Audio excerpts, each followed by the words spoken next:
Hello दोस्तों, देखिए आज हम बात करेंगे आपका डेयरी केमिस्ट्री के बारे में।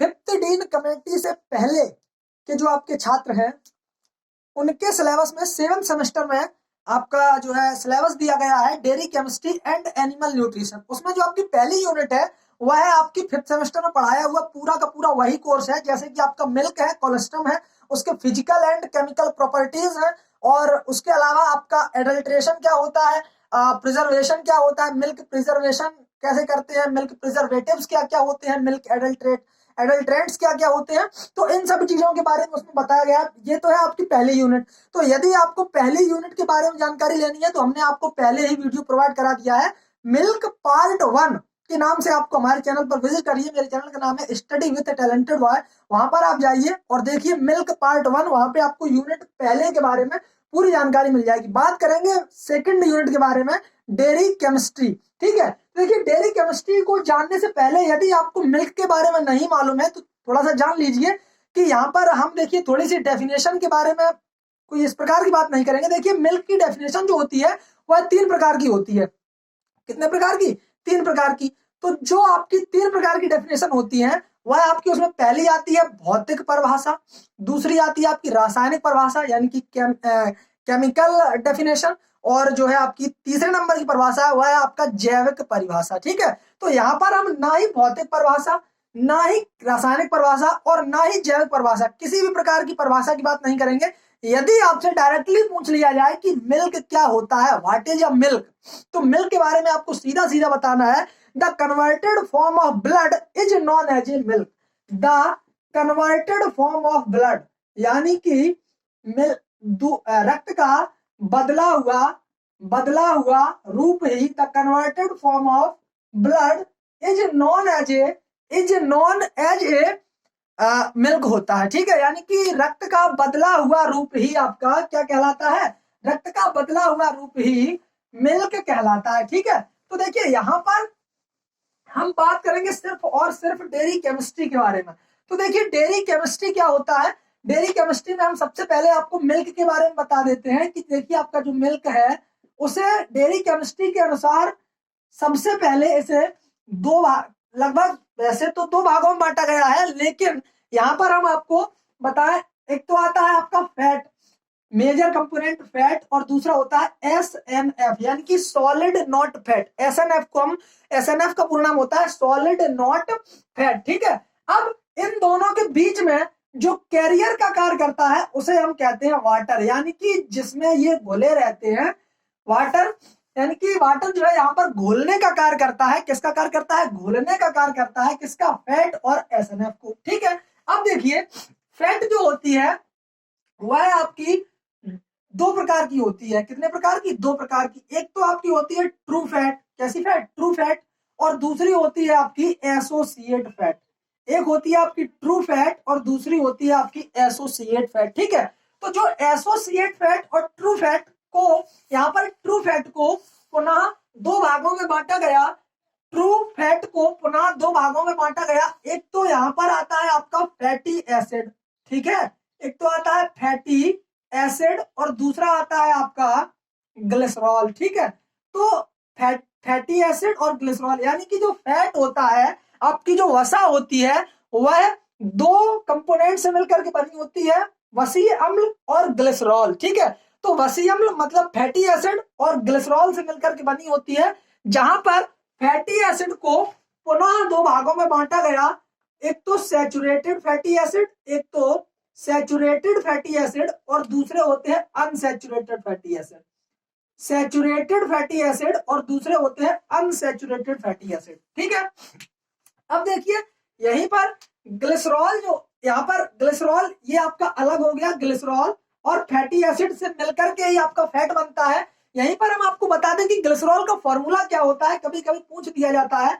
तो ग्लिसरॉल का जो फॉर्मूला होता है CH2OH single bond CH2CHOH single bond CHOH और पुनः सिंगल बॉन्ड CH2OH, ये होता है ग्लिसरॉल का फॉर्मूला। ठीक है, अब देखिए सैचुरेटेड फैटी एसिड और अनसैचुरेटेड फैटी एसिड। जब हम फैटी एसिड के बारे में बात करेंगे तो वहां पर हम सैचुरेटेड और अनसैचुरेटेड फैटी एसिड के बारे में आपको विस्तृत जानकारी देंगे। ठीक है, यहाँ पर आप बात करेंगे एसोसिएट फैटी एसिड क्या क्या होते हैं। तो एसोसिएट जो फैटी एसिड होते हैं वह कौन कौन से होते हैं, देखिए एक तो आपका सबसे नंबर 1 पर आता है लेसिथिन, लेसिथिन। दूसरा आता है आपका विटामिन्स, विटामिन्स। और तीसरे नंबर पर आता है आपका स्टेरॉल्स, स्टेरॉल्स। और उसके बाद आता है आपका फॉस्फोलिपिड्स। क्या आता है, फॉस्फोलिपिड्स। ठीक है, तो देखिए जो आपका लेसिथिन और विटामिन्स, स्टेरॉल और फॉस्फोलिपिड्स, इन 4 भागों में एसोसिएट फैट को बांटा गया है। ठीक है, अब देखिए यहां पर लेसिथिन, अब ये स्ट्रॉल जो होता है ये भी आपका 2 प्रकार का होता है स्ट्रॉल। एक तो होता है आपका फाइटोस्ट्रॉल और दूसरा होता है कोलेस्ट्रॉल।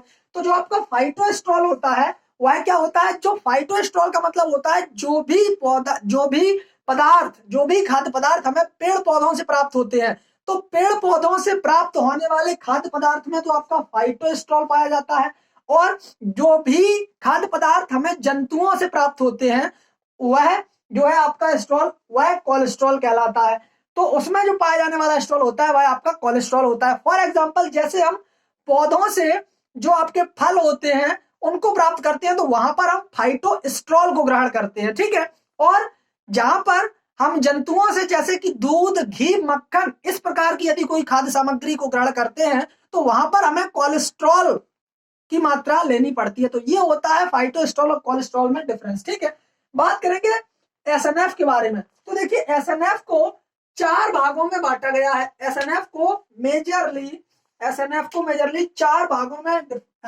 वर्गीकृत किया गया है। नंबर एक पर तो आता है आपका लैक्टोज। क्या है, नंबर 1 पर आता है आपका लैक्टोज। ठीक है, और नंबर 2 पर लैक्टोज, लैक्टोज के बाद आता है आपका nitrogenous substance, nitrogenous substances, nitrogenous substances. ठीक है, तो नाइट्रोजनस सबस्टांसेस। अब उसके बाद नाइट्रोजनस सबस्टांसेस के बाद आता है आपका मिनरल्स, मिनरल्स। और उसके बाद आपका आता है अदर्स। ठीक है, अदर। अब देखिए मिनरल्स और अदर, यहां पर नाइट्रोजनस सबस्टांस को पुनः 2 भागों में बांटा गया। एक तो आपका प्रोटीन, एक तो आपका प्रोटीन और दूसरा आपका नॉन प्रोटीन। ठीक है, एक आपका आ गया प्रोटीन और दूसरा हो गया आपका नॉन प्रोटीन। ठीक है, अब देखिए जो प्रोटीन होती है वह मिल्क में मुख्यतः, मेजरली प्रोटीन की यदि हम बात करें तो मेजर प्रोटीन मिल्क में केसीन प्रोटीन होती है। कौन सी, केसीन प्रोटीन होती है। उसके बाद यदि इससे कम मात्रा में पाई जाने वाली जो आपकी प्रोटीन होती है वह होती है आपकी ग्लोब्यूलिन, ग्लोब्यूलिन। और यहीं पर एक और प्रोटीन होती है जिसे हम कहते हैं एल्ब्यूमिन। तो इसमें तीन जो है आपकी प्रोटीन मुख्यतः पाई जाती है। एक तो आपकी केसीन प्रोटीन, दूसरी ग्लोब्यूलिन और तीसरी जो है आपकी एल्ब्यूमिन प्रोटीन होती है। ठीक है, बात करें मिनरल्स की तो देखिए मिनरल्स जो है उनको, मिनरल्स में जो है आपका पहले नंबर पर आता है फॉस्फेट, क्लोराइड्स। जैसे मिनरल्स में क्या क्या पाया जाता है, तो मिनरल्स में ऐसे करके लिख देते हैं, मिनरल्स में फॉस्फेट, फॉस्फेट, उसके बाद क्लोराइड्स, क्लोराइड्स, उसके बाद Mn मतलब मैग्नीज, कॉपर, और कॉपर के अलावा इसमें Fe यानी कि लोहा भी पाया जाता है। ठीक है, अदर के बारे में यदि हम बात करें, अदर, तो देखिए अदर में क्या क्या होता है। अदर में आपका इसमें पिगमेंट पाया जाता है। अदर में देखिए आपका पिगमेंट होता है, पिगमेंट होता है और डिजॉल्व गैसेस होती हैं, डिजॉल्व गैसेस होती हैं, डिजॉल्व गैसेस। ठीक है, डिजॉल्व गैसेस। उसके अलावा डिजॉल्व गैसेस के अलावा विटामिन्स और एंजाइम्स होते हैं। क्या क्या होता है, विटामिन्स और एंजाइम्स होते हैं, विटामिन्स और एंजाइम्स होते हैं। ठीक है, तो ये जो है आपका मिल्क का संपूर्ण कंपोनेंट हो गए कि मिल्क में क्या क्या पाया जाता है। ठीक है, मिल्क में क्या क्या पाया जाता है। मिल्क के मुख्यतः 2 कंपोनेंट होते हैं। एक तो फैट होता है मतलब वसा होती है, और दूसरा आपका एसएनएफ होता है मतलब सॉलिड नॉट फैट जिसे हम कहते हैं। ठीक है, सॉलिड नॉट फैट। उसके बाद फैट को पुनः दो भागों में बांटा गया, ट्रू फैट और एसोसिएट फैट। ठीक है, अब ट्रू फैट को पुनः दो भागों में बांटा गया, फैटी एसिड और ग्लिसरॉल। तो जो फैटी एसिड और ग्लिसरॉल से ही मिलकर के आपका फैट का निर्माण होता है। ठीक है, तो फैटी एसिड को पुनः दो भागों में बांटा गया, सैचुरेटेड फैटी एसिड और अनसैचुरेटेड फैटी एसिड। ठीक है, एसोसिएट जो फैट होती है वह मुख्यतः उसको बांटा गया चार भागों में, एक तो लेसिथिन, विटामिन, स्टेरॉल और फास्फोलिपिड्स पाए जाते हैं। ठीक है, उसके बाद एसएनएफ यानी कि सॉलिड नॉट फैट के बारे में यदि हम बात करें तो सॉलिड नॉट फैट में एसएनएफ में नंबर 1 पर आपका लैक्टोज, नंबर 2 पर आपका नाइट्रोजनस सबस्टांसेस होते हैं। नाइट्रोजनस सबस्टांसेस को पुनः दो भागों में बांटा गया, नंबर 1 प्रोटीन और नंबर 2 आपका नॉन प्रोटीन मटेरियल होता है। तो जो आपका प्रोटीन होती है वह आपकी केसिन, ग्लोब्यूलिन और एल्ब्यूमिन प्रोटीन होती है। ठीक है, उसके बाद नॉन प्रोटीन मिनरल्स में आपके फॉस्फेट आते हैं, क्लोराइड्स आते हैं, मैग्नीज आता है, कॉपर आता है और लोहा मीस Fe या आयरन आता है। ठीक है, उसके बाद अदर में आपका पिगमेंट में वर्णक, कई प्रकार के वर्णक जैसे कि कैरोटीन आता है। कैरोटीन जो है आपका विटामिन ए का पूर्वगामी होता है। ठीक है, उसके बाद डिसॉल्व गैसेस यानी कि इसमें कौन कौन सी गैसें होती हैं, विटामिन होती हैं और जो है आपके इसमें कौन कौन से एंजाइम्स होते हैं। यदि आप चाहें तो इसका एक स्क्रीनशॉट ले सकते हैं। ठीक है, जल्दी से आप इसका स्क्रीनशॉट ले लीजिए। उसके बाद हम आगे बढ़ते हैं। नंबर 1 पर हम सबसे पहले बात करेंगे फैट के बारे में। ठीक है, ये जो आपका फैट है इसी के बारे में हम सबसे पहले बात करते हैं। तो देखिए, ठीक है, आपने यदि इसको नोट कर रहे हैं तो अच्छी बात है, यदि आप इसका स्क्रीनशॉट ले लेते हैं फिर भी ठीक है, तो हम इसको साफ करते हैं। उसके बाद देखिए बात करते हैं फैट के बारे में, यानी कि मिल्क फैट के बारे में। तो देखिए मिल्क फैट के बारे में बात करते हैं। सबसे पहले मिल्क फैट के बारे में देखिए, मिल्क फैट क्या होता है। मिल्क फैट क्या होता है, यानी या फिर यूं कह लें कि जो मिल्क में जो भी वसा पाई जाती है, जो भी फैट पाया जाता है वह क्या होती है। तो देखिए मिल्क फैट के बारे में बात करते हैं, मिल्क फैट। ठीक है, तो देखिए हम आपको बताते हैं कि जैसे यदि आपने कोई भी दूध की या मिल्क की कोई एक बूंद लेते हैं। ठीक है, उस बूंद को एक बूंद ले ली और उस बूंद को, उस एक ड्रॉप को जब आप सूक्ष्मदर्शी या माइक्रोस्कोप में रख करके, जब भी आप स्लाइड पर रख करके उसमें देखते हैं माइक्रोस्कोप में, तो आपको उसके उस बूंद के किनारे किनारे आपको छोटी छोटी गोलिकाएं या कणिकाएं दिखाई देती हैं। तो जो ये कणिकाएं होती हैं, छोटी छोटी जो कणिकाएं होती है, मान लीजिए कि ये आपकी बूंद है। ठीक है, एक ड्रॉप है किसकी, दूध की, मिल्क की। तो उसके किनारे किनारे आपको इस प्रकार की कुछ जो है कणिकाएं या वसा की गोलिकाएं दिखाई देती हैं। तो ये जो वसा की गोलिकाएं दिखाई देती है यही आपका मिल्क फैट कहलाती हैं। ठीक है, तो ये जो मिल्क फैट होता है इससे पता लगता है कि जो ये जो किनारे किनारे की जो ये गोलिकाएं होती हैं यही आपका फैट कहलाती है, यही आपका मिल्क फैट होती है। ठीक है, अब देखिए ये जो मिल्क फैट होती है इसको एक यंत्र होता है जिसे हम बोलते हैं होमोजेनाइजर। तो इस होमोजेनाइजर यंत्र के द्वारा ही इस वसा की गोलिकाओं को हम छोटे छोटे भागों में तोड़ लेते हैं। फॉर एग्जांपल जैसे कि हम बात करें, जो आपकी वसा की गोलिकाएं होती हैं इनका सामान्यतः आकार 2 माइक्रोन से 8 माइक्रोन तक होता है। कितना होता है, 8 माइक्रोन तक होता है। वसा की गोलिकाओं को तोड़ने के लिए प्रयोग किया जाने वाला यंत्र जो होता है वह होता है आपका होमोजेनाइजर। क्या होता है, होमोजेनाइजर होता है। और जिस क्रिया के द्वारा यह वसा की गोलिकाएं तोड़ी जाती हैं उस क्रिया को हम होमोजेनाइजेशन कहते हैं। क्या कहते हैं, होमोजेनाइजेशन कहते हैं। ठीक है, तो होमोजेनाइजेशन कहा जाता है। ठीक है, अब ये देखिए जब ये होमोजेनाइजेशन हो गया, अब यहीं पर हम बात करें कि जो आपका मिल्क फैट होती है इसके बारे में। तो जो मिल्क फैट होती है इसको जो है मुख्यतः मिल्क फैट बनती किससे, अभी हमने आपको बताया था फैटी एसिड और ग्लिसरॉल से मिलकर के बनती है। किससे बनती है, फैटी एसिड और ग्लिसरॉल से मिलकर के बनाई जाती है। यानी कि फैटी एसिड प्लस ग्लिसरॉल से मिलकर के बनती है। किसका निर्माण होता है, मिल्क फैट का निर्माण होता है। तो फैटी एसिड जो आपके दो प्रकार के होते हैं, फैटी एसिड आपके दो प्रकार के होते हैं। एक तो आपके सैचुरेटेड फैटी एसिड और अनसैचुरेटेड फैटी एसिड। ठीक है, तो जो सैचुरेटेड फैटी एसिड होते हैं, अनसैचुरेटेड फैटी एसिड होते हैं, वह देखिए किस प्रकार से, यदि आपको सैचुरेटेड फैटी एसिड किन्हें कहते हैं और अनसैचुरेटेड फैटी एसिड किन्हें कहते हैं। सैचुरेटेड फैटी एसिड वह फैटी एसिड जिनमें कार्बन की श्रृंखलाएं जो होती हैं उनके बीच में जो बंध पाए जाते हैं, उनके बीच में जो बंध पाए जाते हैं, यानी कि जिन्हें हम इंग्लिश में बॉन्ड कहते हैं, तो ये बॉन्ड जो होते हैं, ये बॉन्ड यदि इनमें सिंगल बॉन्ड है, ठीक है, तब तो यह जो आपकी श्रृंखला होगी वह सैचुरेटेड फैटी एसिड की होगी, ठीक है। और यदि इनके बीच में दो या दो से अधिक बॉन्ड होते हैं, यदि इनके बीच में कार्बन श्रृंखलाओं के बीच में दो या दो से अधिक बॉन्ड होते हैं, तो उसे हम कहते हैं अनसैचुरेटेड फैटी एसिड। उसे हम क्या कहते हैं? Unsaturated fatty acid. अब देखिए ग्लिसरॉल के फार्मूला हमने आपको बता दिया था, CH2OH single bond CHOH single bond CH2OH, यह जो है ग्लिसरॉल का फॉर्मूला होता है, ठीक है। अब देखिए इसके आगे यदि हम बात करें तो थोड़ा सा एग्जांपल के बारे में बात कर लेते हैं कि सैचुरेटेड फैटी एसिड कौन से होते हैं और अनसैचुरेटेड फैटी एसिड कौन से होते हैं, ठीक है।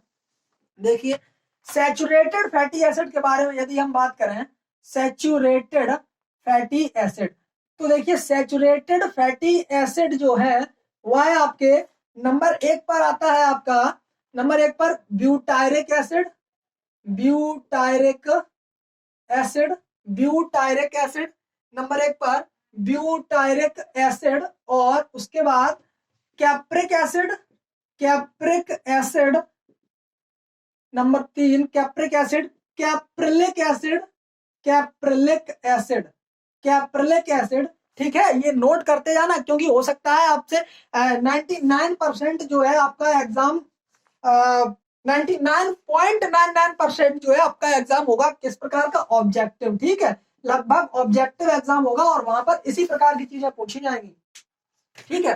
तो 99%, ठीक है। कैप्रिलिक एसिड और उसके अलावा कैप्रिलिक एसिड के अलावा palmitic acid, palmitic, palmitic acid, palmitic acid, palmitic acid, और उसके बाद stearic acid, stearic acid, stearic acid, उसके बाद अरेकिडिक एसिड, अरेकिडिक एसिड, अरेकिडिक एसिड, एसिड, ये हो गए आपके सैचुरेटेड फैटी एसिड। तो देखिए सैचुरेटेड फैटी एसिड में आपका क्या क्या आता है? सैचुरेटेड फैटी एसिड में butyric acid, कैप्रिक acid, caprylic acid, palmitic acid, stearic acid और अरेकिडिक एसिड, ठीक है। तो ये हो गए आपके सैचुरेटेड फैटी एसिड। अब बात करते हैं अनसैचुरेटेड फैटी एसिड के बारे में, इनको नोट कर लेना। अनसैचुरेटेड या तो वीडियो पॉज करके या फिर तुरंत का तुरंत इनको जो है नोट करते जाना, ठीक है। अनसैचुरेटेड फैटी एसिड के बारे में यदि हम बात करें, अनसैचुरेटेड फैटी एसिड, तो अनसैचुरेटेड फैटी एसिड में आता है आपका फॉलिक एसिड, नंबर 1 पर आता है आपका folic acid, folic acid, folic acid, उसके बाद linoleic acid, linoleic acid, linoleic acid, linoleic acid, linolenic acid, linolenic acid, linolenic acid, उसके अलावा लिनोलिनिक एसिड, डिकोनिक एसिड, डिकोनिक एसिड, डिकोनिक एसिड, डिकोनिक एसिड, और उसके बाद डिकोनिक एसिड के बाद डोडीफोनिक एसिड, डोडीफोनिक, डोडीफोनिक एसिड, ये जो है आपके सभी फैटी एसिड हैं, डोडीफोनिक एसिड और टेट्राडोनिक एसिड, टेट्राडोनिक एसिड, ये जो है आपके सभी क्या है? ये आपके सभी फैटी एसिड हैं। तो फैटी एसिड हमने आपको बताया, फैटी एसिड दो प्रकार के होते हैं, सैचुरेटेड फैटी एसिड और अनसैचुरेटेड फैटी एसिड, ठीक है। तो सैचुरेटेड फैटी एसिड में बताया और अनसैचुरेटेड फैटी एसिड में folic acid, linoleic acid, linolenic acid और डिकोनिक एसिड, डोडीफोनिक एसिड और टेट्राडोनिक एसिड होते हैं। तो ये हो गई आपकी सैचुरेटेड और अनसैचुरेटेड के बारे में बात। अब देखिए हम बात करते हैं कि जो आपकी मिल्क फैट की फैट के बारे में, कि जो आपकी मिल्क फैट होती है उसकी फिजिकल और केमिकल प्रॉपर्टीज, मींस भौतिक और रासायनिक गुण क्या क्या होते हैं, ठीक है। तो भौतिक और रासायनिक गुण क्या क्या होते हैं? नंबर एक तो फिजिकल प्रॉपर्टीज के बारे में सबसे पहले बात करते हैं, फिजिकल प्रॉपर्टीज। ठीक है, फिजिकल प्रॉपर्टीज, फिजिकल प्रॉपर्टीज से मतलब है आपका भौतिक प्रॉपर्टीज, भौतिक गुण। ठीक है, तो फिजिकल प्रॉपर्टीज यानी कि भौतिक गुण। तो भौतिक गुण में नंबर एक, यदि हम सॉल्युबिलिटी के आधार पर यानी कि विलेयता के आधार पर यदि हम बात करें तो मिल्क फैट जल में अविलेय होता है, जल में अविलेय, जल में अविलेय होता है, जल में अविलेय। ठीक है, जल में अविलेय तथा ether, ether benzene, ether benzene petroleum, ether benzene petroleum और ईथर बेंजीन पेट्रोलियम और carbon tetrachloride, carbon tetrachloride, carbon tetrachloride में ये जो है विलेय होता है, कार्बन टेट्राक्लोराइड में विलेय होता है। तो देखिए जो आपका मिल्क फैट होता है यानी कि जो आपका दुग्ध वसा होती है वह है आपकी जल में अविलेय होती है। किसमें? जल में तो अविलेय होती है, लेकिन ईथर बेंजीन पेट्रोलियम और कार्बन टेट्राक्लोराइड में विलेय या घुलनशील होती है। ठीक है, उसके बाद दुग्ध वसा रंगहीन, दुग्ध वसा यानी कि मिल्क फैट कैसा होता है? रंगहीन, रंगहीन यानी कि उसमें कोई भी रंग नहीं पाया जाता है, रंगहीन कौमा गंधहीन, रंगहीन कौमा गंधहीन होती है। ठीक है, इसमें जो रंग पीला कलर हो सकता है आ जाए तो वह जो है कैरोटीन के कारण होता है। किसके कारण? कैरोटीन के कारण। ठीक है, उसके बाद नंबर 3 पर आपका आता है कि इसमें जो है इसकी जो फैट की जो स्पेसिफिक ग्रेविटी होती है, स्पेसिफिक ग्रेविटी का मतलब आपेक्षिक घनत्व होता है, वह जो है पानी से कम होता है। अब पानी का जो स्पेसिफिक घनत्व होता है यानी कि स्पेसिफिक ग्रेविटी होती है वह होती है 1, और फैट की जो स्पेसिफिक ग्रेविटी होती है वह 0.93 से 0.94 तक होती है, 0.93 से 0.94 तक होती है। और ये कितने? 15 डिग्री सेंटीग्रेड पर। ठीक है, 15 डिग्री सेंटीग्रेड पर 0.93 से 0.94 होती है। जल की एक होती है पाउंड वाटर की 1.028 से 1.033 तक होती है। ठीक है, पाउंड वाटर मींस तालाब के जल की। और भैंस के दूध की होती है 1.030 से 1.032 तक, और काउ मिल्क की होती है 1.028 से 1.030 तक होती है। उसके बाद यदि हम बात करें फ्रीजिंग पॉइंट की, एफपी, फ्रीजिंग पॉइंट की यदि हम बात करें तो इसका जो फ्रीजिंग पॉइंट है वह 24 से 29 डिग्री सेंटीग्रेड होता है। कितना होता है? 24 से 29 डिग्री सेंटीग्रेड होता है। यहीं पर हम बात कर लें इसके सैपोनिफिकेशन वैल्यू की। सैपोनिफिकेशन वैल्यू मतलब साबुनीकरण मान, सैपोनिफिकेशन वैल्यू, सैपोनिफिकेशन वैल्यू की यदि हम बात करें तो इसकी जो सैपोनिफिकेशन वैल्यू होती है वह होती है 720 से 740 डिग्री सेंटीग्रेड। ठीक है, 720 से 740 डिग्री सेंटीग्रेड इसकी जो है आपकी क्या होती है? सैपोनिफिकेशन वैल्यू होती है। ठीक है, तो ये बात हो गई आपकी फिजिकल प्रॉपर्टीज के बारे में कि जल में अविलेय है, जल में अविलेय है, ईथर बेंजीन पेट्रोलियम और कार्बन टेट्राक्लोराइड में विलेय या घुलनशील होती है। ठीक है, दुग्ध वसा रंगहीन गंधहीन होती है। ठीक है, उसके बाद फैट में फैट का जो अपेक्षित घनत्व है वह एक जल से कम होता है, जल से कम होता है 0.93 0.94 होता है। फ्रीजिंग पॉइंट इसका 24 से 29 डिग्री सेंटीग्रेड तक होता है। ठीक है, अब देखिए बात कर लेते हैं आपके केमिकल प्रॉपर्टीज की। तो जो आपका केमिकल प्रॉपर्टीज होती है, केमिकल प्रॉपर्टीज मतलब रासायनिक गुण, किसके? मिल्क फैट के रासायनिक गुण। तो देखिए मिल्क फैट के रासायनिक गुण, तो केमिकल प्रॉपर्टीज में देखिए केमिकल प्रॉपर्टीज रासायनिक गुण, तो केमिकल प्रॉपर्टीज में क्या होता है? नंबर 1 केमिकल प्रॉपर्टीज में यदि हम बात करें जल अपघटन मतलब हाइड्रोलिसिस के बारे में, जल अपघटन या हाइड्रोलिसिस के बारे में यदि हम बात करें तो हाइड्रोलिसिस में क्या होता है कि जो आपका फैटी एसिड होता है, सॉरी फैट होता है, वह आपका फैटी एसिड तथा ग्लिसरॉल में टूट जाता है। फैटी एसिड और ग्लिसरॉल में टूट जाता है। किसमें? फैटी एसिड और ग्लिसरॉल में टूट जाता है, जैसे ही यह फैटी एसिड और ग्लिसरॉल में टूटता है वैसे ही इसका यानी कि मिल्क फैट का निर्माण होता है। किसका? फैट का निर्माण होता है। ठीक है, तो इसमें यह टूट जाता है और जो है इसमें एंजाइम कार्य करता है। तो वह कौन सा एंजाइम होता है? यह जो है आपका लाइपेज एंजाइम होता है। कौन सा? लाइपेज एंजाइम कार्य करता है। तो यदि आपसे पूछा जाए कि मिल्क फैट में जो आपका जल अपघटन होता है उसमें कार्य करने वाला एंजाइम कौन सा होता है, तो वह होता है आपका लाइपेज एंजाइम। नंबर 2 पर हम बात करें आपके सैपोनिफिकेशन की। सैपोनिफिकेशन का मतलब क्या होता है? साबुनीकरण का मतलब क्या होता है? तो सैपोनिफिकेशन का मतलब होता है जो दुग्ध वसा होती है उनमें हम क्षार मिला देते हैं और क्षार मिलाने के बाद उनको हम उबाल देते हैं। तो उबालने के बाद जो उबाल देते हैं, उबालने के बाद वसीय अम्ल के लवण और ग्लिसरॉल प्राप्त होता है। लवण और ग्लिसरॉल प्राप्त होता है। लवण और ग्लिसरॉल प्राप्त होता है। तो ये जो लवण बनने की प्रक्रिया है यही आपकी साबुन कहलाती है। यही जो लवण बनते हैं यही आपके साबुन कहलाते हैं। और साबुन जो होता है यानी कि सोप होता है, तो जो साबुन जो होता है साबुन बनने की क्रिया ही आपकी क्या कहलाती है? साबुनीकरण कहलाती है। क्या कहलाती है? साबुनीकरण कहलाती है। अब यह जितने सेंटीग्रेड ताप पर यह साबुन में परिवर्तित होती है तो उसी को हम सैपोनिफिकेशन वैल्यू कहते हैं। यानी कि अभी हमने सैपोनिफिकेशन वैल्यू के बारे में बताया था 720 से 740 डिग्री सेंटीग्रेड 740 डिग्री सेंटीग्रेड होती है। ठीक है, उसके बाद हम बात करें नंबर 3 रेंसिडिटी। बोले रेंसिडिटी क्या होता है? तो रेंसिडिटी को हम हिंदी में कहते हैं दुर्वासिता या दुर्गंध। तो दुर्वासिता क्या होती है? दुर्वासिता का मतलब है यदि हम मिल्क फैट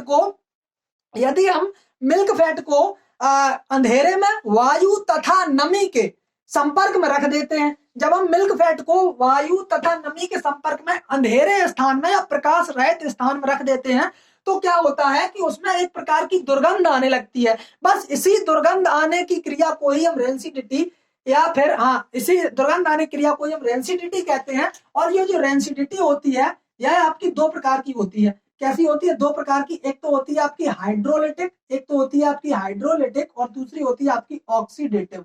एक तो होती है आपकी हाइड्रोलिटिक और दूसरी होती है ऑक्सीडेटिव। तो हाइड्रोलिटिक में क्या होता है? जो रेंसिडिटी जल अपघटन के द्वारा होती है, जल अपघटन के कारण उत्पन्न होती है उसे तो हम कहते हैं हाइड्रोलिटिक। और जो आपकी ऑक्सीडेटिव के कारण होती है यानी कि ऑक्सीकरण क्रिया के कारण होती है, उत्पन्न होती है, उसे हम कहते हैं ऑक्सीडेटिव रेंसिडिटी। अब ऑक्सीडेटिव रेंसिडिटी को पुनः 2 भागों में बांटा गया। ऑक्सीडेटिव रेंसिडिटी को पुनः 2 भागों में बांटा गया। ठीक है, तो एक तो आपकी यहाँ पर एल्डिहाइडिक रेंसिडिटी और दूसरी होती है आपकी कीटोनिक रेंसिडिटी। कौन सी? Ketonic rancidity. ठीक है, तो ये हो गई आपकी बात पूरी केमिकल प्रॉपर्टीज और फिजिकल प्रॉपर्टीज के बारे में। मिल्क फैट आपका पूरा कंप्लीट हो गया। ठीक है, तो इसका आप यदि चाहें तो नोट्स बना लें। ठीक है, इसके जो है हम पीडीएफ के फॉर्म में या फिर आपको फोटोज के माध्यम से अपने टेलीग्राम चैनल पर, ठीक है, टेलीग्राम चैनल पर हम आपको इसके नोट्स प्रोवाइड करा देंगे। जैसे जैसे हम आपको पढ़ाते जाएंगे बताते जाएंगे उसी प्रकार से हम आपको नोट्स प्रोवाइड कराते जाएंगे। तो यदि अभी तक आपने हमारे टेलीग्राम चैनल को ज्वाइन नहीं किया है तो प्लीज उसे ज्वाइन कर लें। और जो है टेलीग्राम चैनल का नाम है स्टडी विथ टैलेंटेड बॉय। ठीक है, और यही हमारे यूट्यूब चैनल का नाम है स्टडी विथ टैलेंटेड बॉय। ठीक है, तो ये जो है आपको आज की जानकारी आई होप कि आपको समझ में आई होगी। और इसी प्रकार से यदि आप नोट्स बनाते रहेंगे तो आपको पेपर देने में कोई भी दिक्कत नहीं होगी। सहूलियत से आपका पेपर हो जाएगा। जैसे आपका 5th सेमेस्टर में पेपर हुआ था उसी प्रकार से आपका 7th सेमेस्टर में पेपर बहुत ही अच्छे जाएंगे।